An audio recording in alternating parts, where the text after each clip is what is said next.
So we've talked a lot about this idea of the mindset, framing things, the power of focus. It's critically important to stay aware of as you start to take risks. But as we know, risk-taking is not about just changing your mindset. It's from that mindset, what do you do with it? Or even more importantly, how do I start to do things that will start to change my mindset? So I'm going to talk about 5 different liberating actions of smart risk-taking.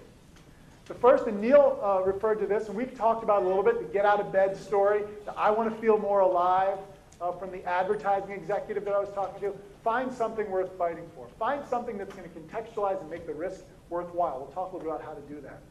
See the future now. Just because you've got a big idea you want to fight for doesn't mean you have clarity on the future. Having clarity on the future is going to give you more conviction. Act fast, learn fast. Again, Neil referred to this. Sometimes I was wondering if Neil was sitting next to me as I was putting some of these slides together, because he kind of had a different way of saying lots of things that I've been saying. So I think that in places in the organization, you're doing a lot of these things already. What I'm going to hopefully do is give you a few examples on how to act fast and learn fast. I know Robert will come up and talk a little bit about some of the things he's done to make that work here.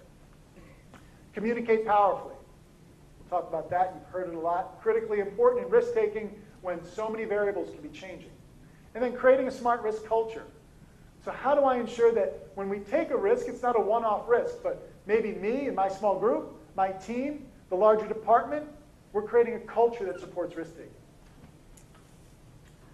It's all intended to decrease uncertainty, increase action. You'll never get to 100% certainty. What these tools are meant to do is decrease your level of certainty, increase your propensity for action, so that you can get a little bit more sure, which is often the thing that pushes you over the edge when you want to take a risk. So find something worth fighting for.